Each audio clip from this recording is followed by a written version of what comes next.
is my Amare Happy Juice. It helps with my digestion. It's basically my probiotic. It helps with my energy and my mood. I don't drink it every day, but I would say at least 3 to 4, sometimes 5 times a week. It really helps a lot. Welcome back. My name is Anna, in case you're new to my channel. Today I'm doing just a question and answer session with you guys. It's been a long time since I've done this, and I thought it would be fun to do it in the kitchen where I spend 90% of my day and do it while I'm cooking and preparing food for our family today. So I'm gonna try to kind of do 2 things at once and we'll see how this goes. This may be the only time you see a video like this from me because I'm not sure if I have the coordination to do 2 things at once, but we'll see. I had to bring you a little closer because I felt like you were far away from me. Okay, I am preparing sourdough bread. This is not something we will eat today. This is something we will eat tomorrow and possibly the next day. Usually at the beginning of each week, I try to do this on Tuesdays. Today is Tuesday. I try to make a big batch of bread. Sometimes I'll do sandwich bread and 2 artisan loaves, but today I did the bread actually earlier this week. So today I'm just doing, this is gonna be 2 artisan loaves that I'm gonna put in the fridge. So I like to prepare it on Tuesdays and keep it in the fridge, and then I pull it out throughout the week whenever we need bread to go with our dinner. So we will probably eat this tomorrow night, and then maybe eat the second loaf the night after that. But really it stays good in the fridge for even up to a week, I have found. So that is a way to do it where you're not having to make sourdough bread like every single day. So that is just about done fermenting, and I'm gonna shape it into loaves in a little while. So I asked you guys to submit your questions on Instagram and here on YouTube, and I got an overwhelming response. So I actually have lots of questions here. I don't know how many I'm gonna get to today. And I'm gonna skip the ones that I've covered in the past. So if you asked one and you feel like it didn't get answered, definitely check out the Q&As that I've done in the past because you will probably find your answer in those. The first question says, best and most challenging aspects of having 4 kids. So let's start with the best. I guess the best would be that they are all such good friends. I love, love, love getting to see their relationships with each other grow and blossom. It helps that we homeschool and they're together all the time.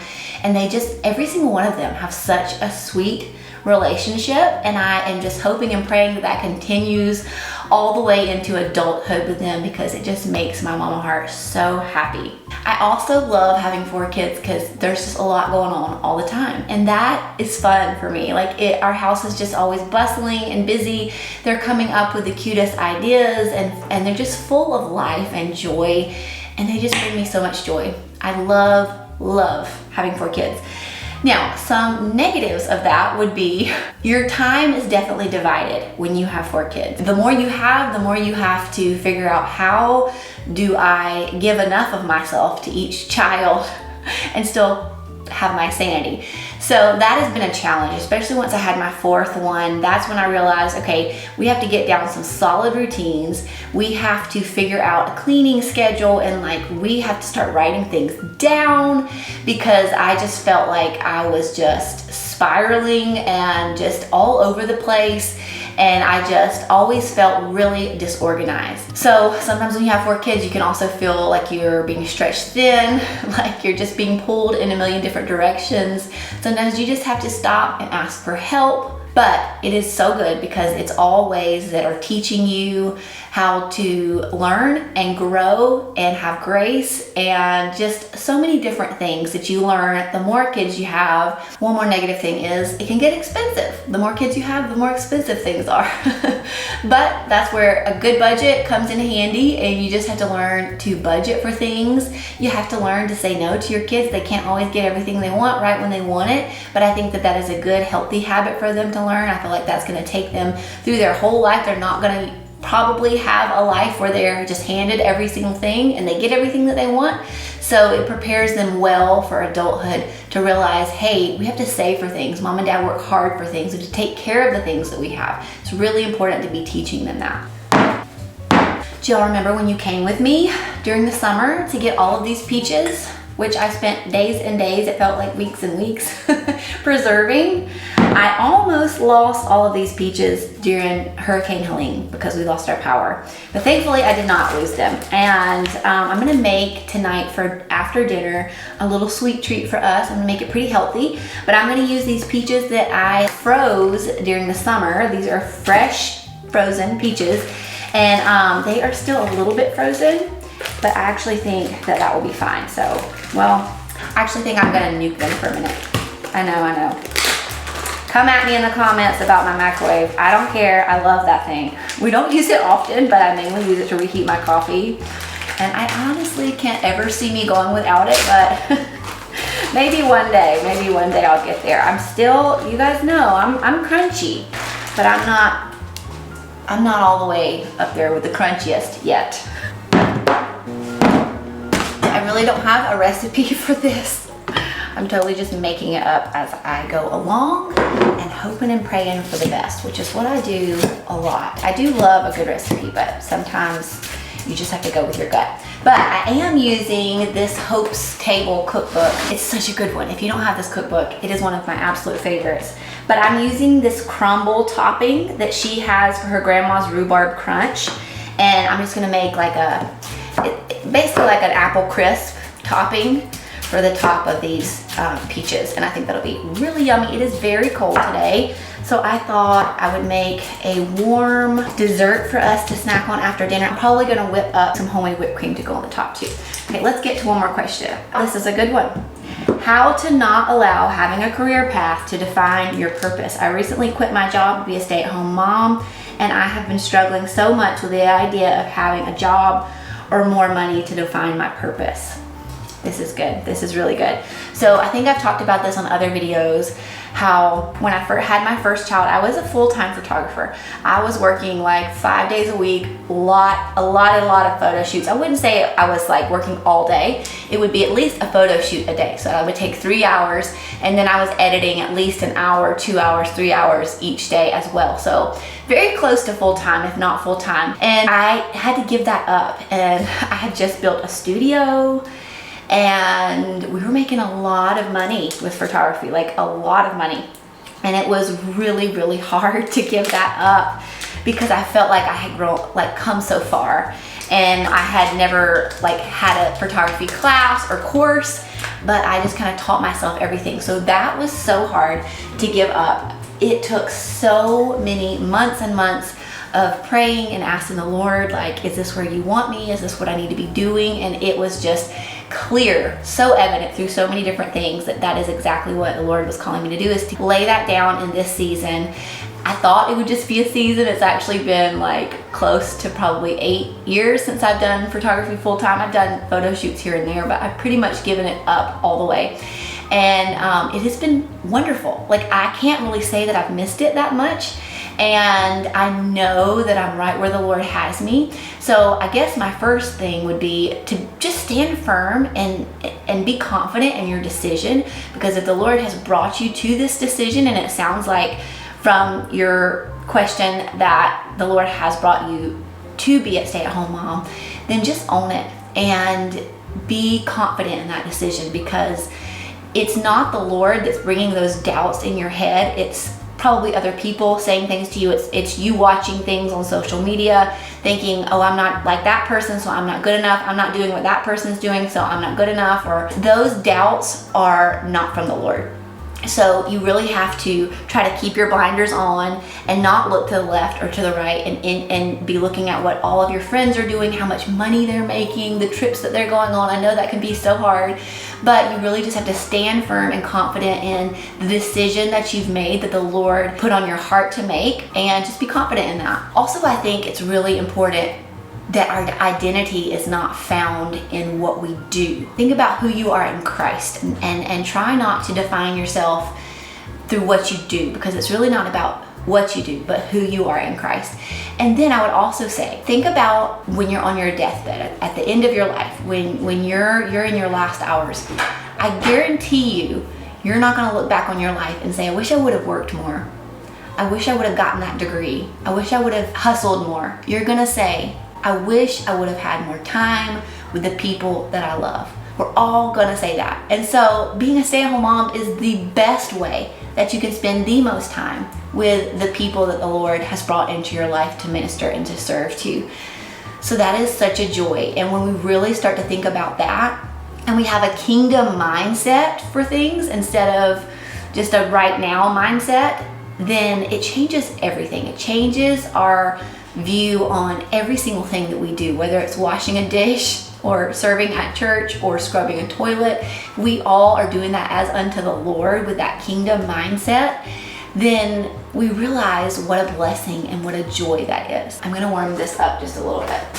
In my microwave for my crumb topping, it's just melted butter, a cup of flour, a cup of oats, a cup of brown sugar. I'm using coconut sugar, make it a little healthier, and a teaspoon of cinnamon. Next question.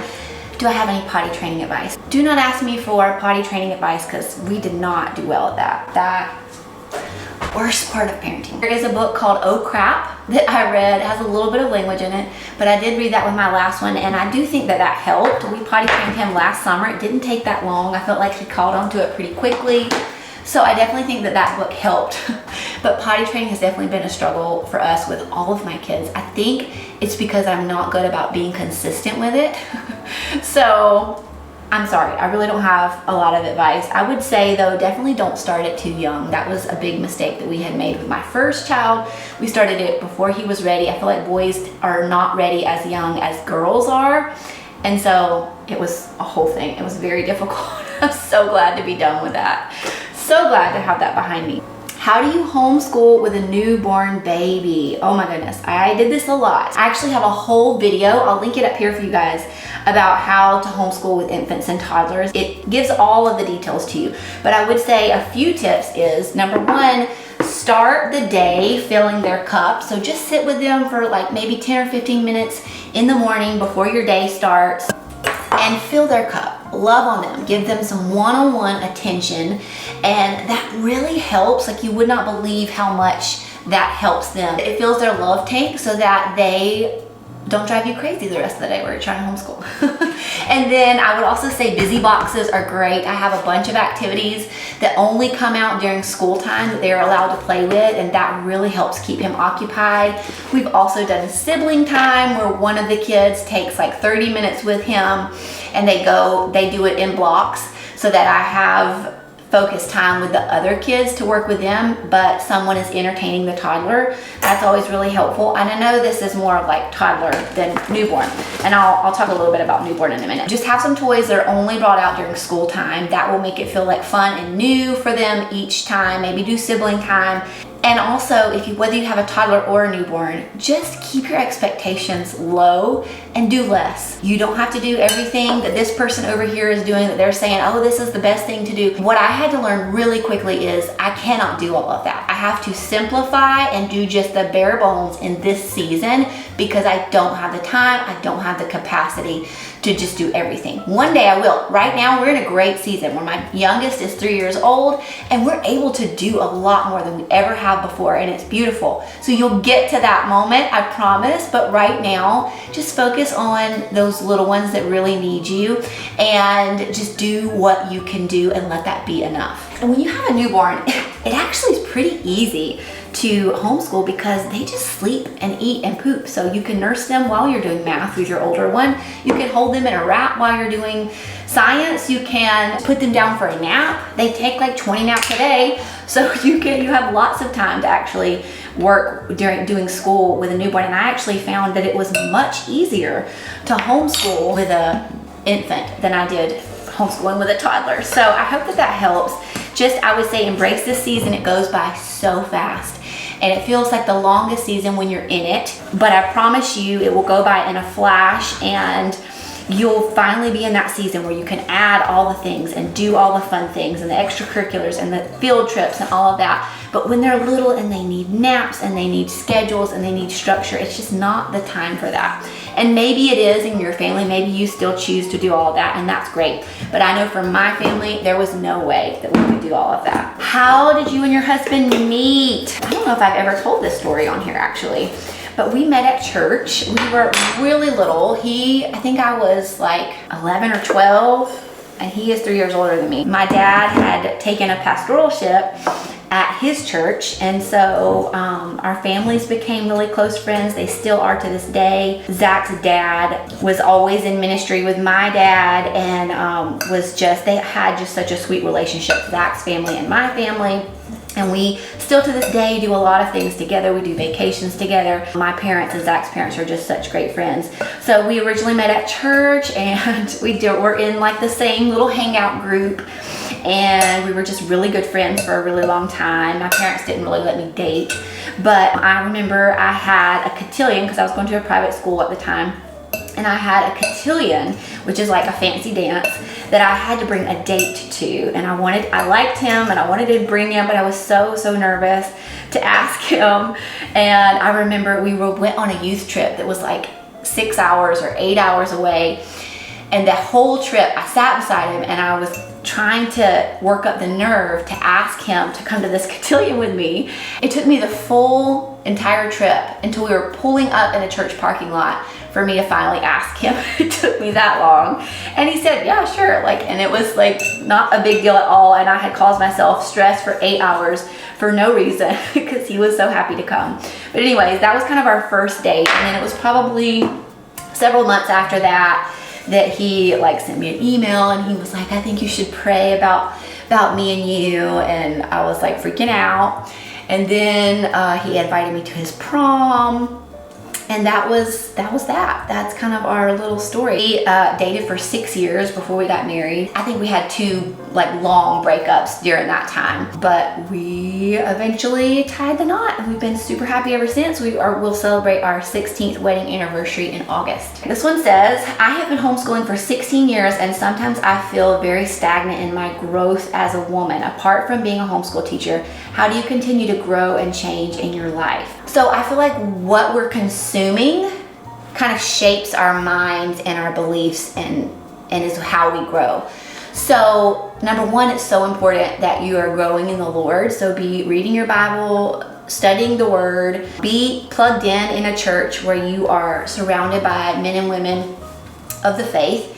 And then I would also say, guard your heart, guard your mind, your eyes, your ears. So keep tabs on what you're watching, what you're reading, and just be reading things that edify you. So I am reading several books right now that are just so good and that I'm enjoying, and I wrote them down for you guys. Devoted Great Men and Their Godly Moms by Tim Challies, I think is how you say his last name. Habits of the Household by Justin Whitley Early. Some other really good ones that I've read in the past are Rhythms of Renewal by Rebecca Lyons, The Gift of Limitations by Sarah Haggerty, Hard is Not the Same Thing as Bad, that's such a good one, by Abby Halberstadt. But I feel like the books that we read are so beneficial, and they just help us continue to grow as a person. And of course, you're going to be growing. If you're reading your Bible, you're praying to the Lord, you are growing in your relationship with the Lord, and you are growing as a person. So sometimes it feels like we're not, but we are. And being a stay-at-home mom, being a homeschool mom, you do the same thing every day, and sometimes that can feel so stagnant and so boring and so mundane. But just remember that every little thing that you're doing every day, it matters and it's important. And even though it feels like maybe you're not growing or you're not moving forward, you're just doing the same thing, you're on a hamster wheel, you're not on a hamster wheel, you are growing.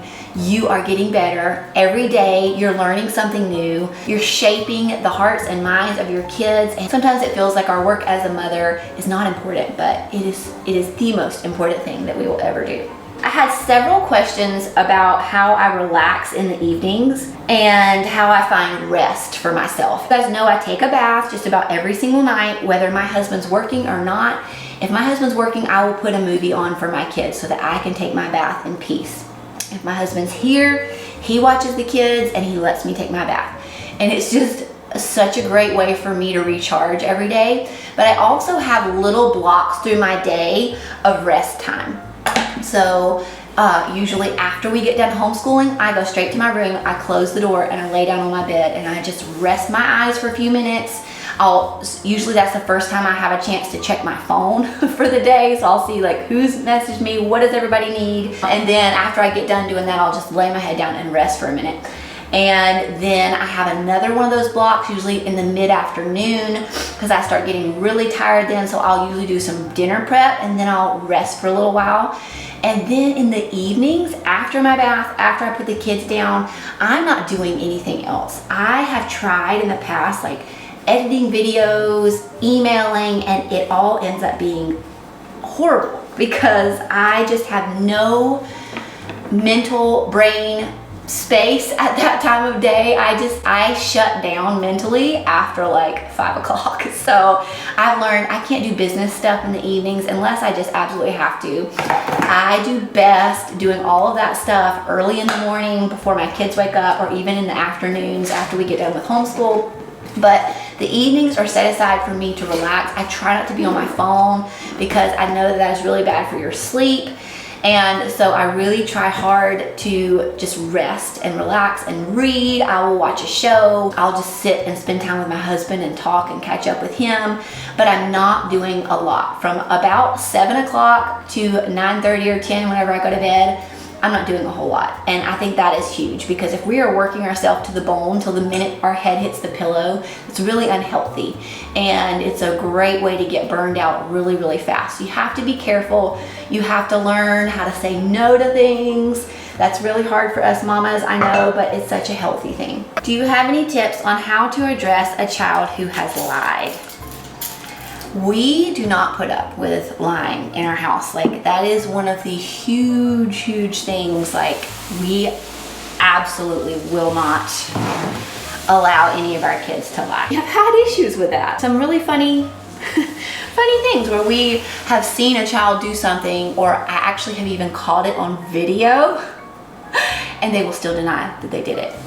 And so I think number one, you have to be sure that you're getting to the heart issue of it, as with anything discipline in parenting. And so you need to point out to that child that lying is a sin, and that actually God hates when someone lies, and it is a serious thing, and it's not something we can just do and it not have consequences. And so I think that being sure that you're setting those boundaries early on, that the kids know, if I lie, this will happen. And this will happen every single time that I do that. I feel like that's important with everything discipline related in parenting, but especially for lying. So just make sure that whatever consequence that you have for lying, you're sticking to that, and they get that consequence every single time they lie. I have had to have some of my kids sit in their room for hours upon hours because they would not tell the truth. And so we have definitely done that. We have put them in the room and say, you cannot come out until you're ready to tell the truth. And that is really hard to do, but usually it works, and usually they tell the truth. Actually, not usually. I think every single time we've ever done that, they've always told the truth, because no child wants to sit there alone in their room for long periods of time, and they will eventually tell you the truth. So it's hard. As with anything parenting and disciplining related, my advice would be to pray and seek the Lord about it. You can find most of the answers that you're looking for all things parenting in the Word of God, and also the Holy Spirit will reveal to you in your heart how you should handle certain situations. But, pray with your child, and if it's an issue where it's just habitual or they're continuing to lie, maybe you really need to get in your prayer closet and pray for that child. Be sure that the people that they're surrounded with, the things that they're watching on TV, are wholesome, are God-honoring, and they're not watching or reading things that glorifies lying or bad behavior or bad character. That is a huge one. I am going to make some yogurt cups for my husband to take to work. I love putting them in these mason jars and putting the lids on the top. I just use plain Greek yogurt and some maple syrup to sweeten it up. And then I top it with a few chopped strawberries. And then I make a homemade granola that I keep in the fridge, and he just will take some of that and put it on the top right before he's ready to eat it. And so this is what he eats for breakfast just about every single day. But it is time to restock a few for the fridge. He has a few more mornings where he's got to get up early, so I wanted to make sure he had some for him to grab and go for work. Okay, how do you navigate technology with your children? iPad time, computer time, phone time, etc. Any tips would be great. My kids do not have a phone, and I don't see them getting one anytime soon. Probably ever. No, I'm just kidding. As of right now, we will probably not have our kids have an iPhone until they are driving on their own in a vehicle. And even then, it's probably not going to be a smartphone. I don't know. We're really far away from that.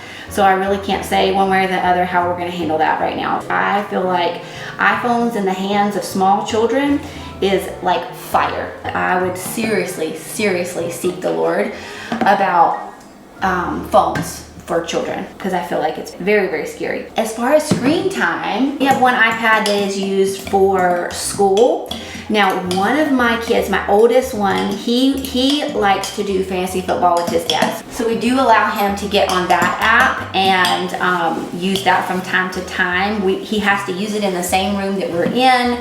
We have all of the safety features on there to where he can't access things that he shouldn't. And that's kind of our rule with any electronic that the kids are using. Even if they're doing typing on the computer, like they have to have it open in an open space where we can walk past and easily be able to see what they're looking at. And we have security on every single device that we own to make sure that they're not accessing things that they shouldn't. The iPad we only use that for school, and then occasionally my oldest will use it for like football things, and then they use it to FaceTime their grandparents. But other than that, we don't play games on it unless someone is like sick and they have to stay in their room all day, or like I'm taking them to the ER and I know we're going to be waiting 4 hours or something like that. That's the only time they ever really get to play games on my phone or games on the iPad. And so it's actually pretty funny, because when they do get to play, they act like it's the most amazing thing that's ever happened. And they actually don't even know how to do a lot of the stuff, like to swipe, and it's so funny, especially watching my littlest one try to do it. But we do TV, and we do that 1 hour in the afternoons. It's usually if all of their chores have to be done, all of their school, everything has to be checked off the list before they're allowed to watch TV. And my oldest two have a Wii. I didn't want anything that was connected to the internet, which is why they don't have like a Nintendo or anything like that. They have a really old Wii. They don't even make it anymore. We had to buy it like secondhand. But they have that, and so the older two will play Wii. It's usually Mario Kart. That's their favorite game. And they will play that in the afternoons while my youngest two watch a show. And they do that for 1 hour. So they're basically allowed 1 hour of TV time. We also watch World Watch News as a family in the morning when everybody wakes up. But that's like 10 or 20 minutes. So yeah, we don't do a whole lot of screen time over here. My kids play outside a lot.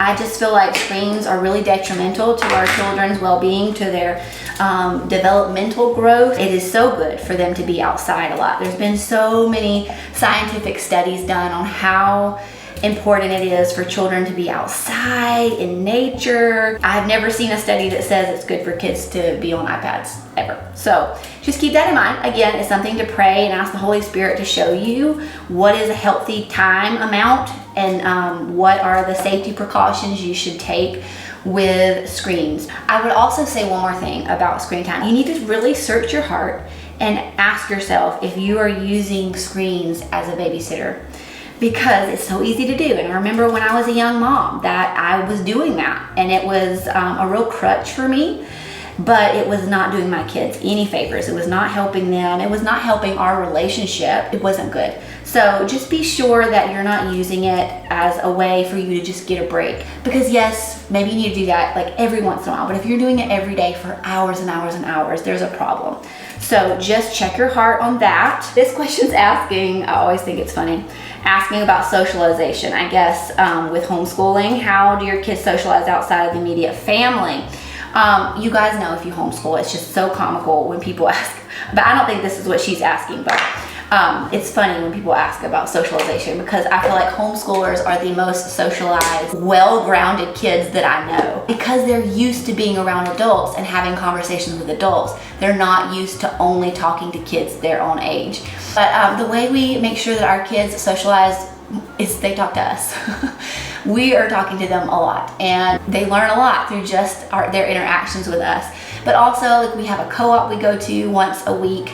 We have church that we're at least twice a week, sometimes a lot more than that. We have all kinds of different activities that they go to from time to time, whether it be like skate days or zoo days or just different things like that. They are constantly around other kids, and they're constantly around other adults and being put in situations to have to talk to adults. And we really encourage our kids to look adults in the eyes. I feel like that is so important, to teach your kids respect for adults.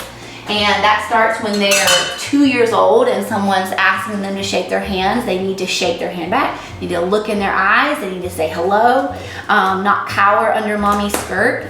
I know you'll have shy kids from time to time, and that's one thing, but we have to be sure that we're teaching our kids to have respect, and that includes looking someone into the eyes, giving them a good handshake, knowing how to say hello, how are you, knowing how to respond when someone asks them how are they and what they've been doing. So we actually rehearse that even in my house sometimes if we feel like we need to. But if you are worried about your kids being socialized and they're homeschooled, I just would say don't worry about it.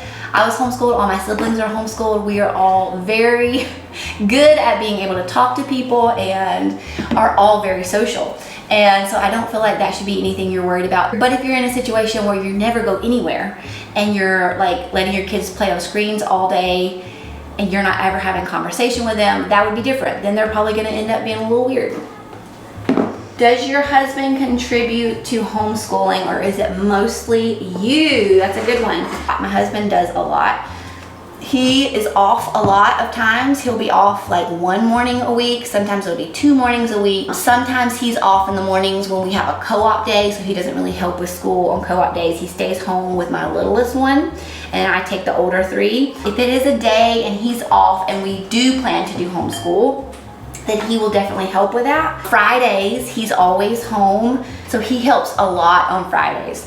And I will usually do a lot of my errands, like my grocery shopping, my Target runs, when he is doing homeschool with them on Fridays. But when he does do homeschool, I usually make sure it's a lighter day. So on Fridays, the kids normally do either science or history. It's usually one of those that I haven't gotten to in the week, and so I'll let him do either science or history with them. He really enjoys doing science, so it's usually science. He does the morning time with them, so he does like morning manna and the Bible time and all that with them. And then he does science, and then they all only have to do one subject. So that is really helpful for me, because he kind of takes the load off of me during that one day of the week. I'm not saying it's always perfect. It's not always exactly the way I would have done it. It's hard sometimes for me to give up control of that and let him do his thing. But I have learned that it is so helpful for me. My Fridays are like so special to me, and it's a day where I really can kind of refill up my cup and get away and do some things that I want to do. And so it's worth giving up control to be able to have that little bit of time to myself each Friday. And he does a great job. He is really a trooper and really sweet. And a lot of times though, if he's not feeling it, if I'm not feeling it, we'll just take that day off. For the most part, he does at least one day a week of school. It's a lighter load, and then every once in a while he'll be home during the middle of the week and he'll help me on those days too. The last one says how to handle mom or homeschool teacher burnout. And this is a hard one, because I feel like us as moms, we just do so much all the time, and we're always putting everyone else before ourselves, and that can just take a toll really quickly. I think that we just go through seasons where we have to give more of ourselves than others. I think number one, it starts with our schedule. So I always am really cautious with my schedule. Really try not to overbook ourselves, because that just gets me burnt out and stressed out faster than anything else. When we just have so much on our calendar, and I feel like we're being pulled into a million different directions, and I just feel like I can't be good at one thing because there's just too many irons in the fire. So I would really recommend getting a good calendar, getting on the same page with your husband with that calendar, and just being sure that you're not overcommitting to things. And if you need to say no more, say no more. But I think burnout starts with an overly scheduled schedule and just saying yes to too many things. And then sometimes it's just that you just need a break. Like if you, especially in homeschool, if you're feeling burnt out, you just need a break. And it's okay to take those breaks. That's the beauty of homeschool. Sometimes you need just a day off, a teacher work day, and girl, you just take you that teacher work day because you earned it. I also love the concept of what do they call it? Sabbath schooling. I think it's you school for 6 weeks and you're off a week. You school for 6 weeks and you're off a week, or maybe every 4 weeks. I can't remember. But basically you're giving yourself a week off every certain amount of weeks. And I think that is awesome because you have something to look forward to. You know that it's not going to be like this forever. You're going to get that break. So going ahead and scheduling those in at the beginning of your school year so you know that you have that break to look forward to is also really, really helpful. And definitely be sure that you are taking those breaks, because homeschooling, you cannot be a good homeschool teacher if you're not taking breaks. It is so important. And then as far as like in your homemaking, it's also important to take breaks. Be sure that you're reserving Sundays as your Sabbath rest day, or whatever day of the week you choose to do your Sabbath. Make sure you have at least one day a week where you're not doing all the things. You're not doing laundry, you're not cooking a ton of meals, you're not doing the homeschool, you're resting. And that can mean different things for different people. Like for me, cooking is very restful. I love it, I enjoy it. I don't love the doing the dishes part, but I love creating meals. It's art for me, it's creativity, and I enjoy that. So on a Sunday, you will probably find me in the kitchen preparing a meal because I love that. You will not find me doing the dishes because I don't enjoy that. And then I'll do things like reading books that I don't really do that for pleasure a lot. So I'm trying to do better about that this year. But just sitting, relaxing, doing things that bring you joy and feel restful to you. Okay friends, I think I'm gonna stop this video here. It's getting kind of long. Thank you guys so much for all the questions that you submitted. I would love to hear any more questions that you have below. I'll be happy to answer those for you guys, either in the comments or maybe in the next Q&A. But definitely drop your comments below. I would love to also hear what is something you do to rest during the week, to help us other mamas get some ideas of some ways we can all rest. I think that would be super helpful. So let's talk about that in the comments. Thank you guys so much for hanging out with me today, for cooking some things with me. I hope this was enjoyable and maybe gave you a little bit of insight into my life. And I'll see you back here for another video really soon. Bye friends.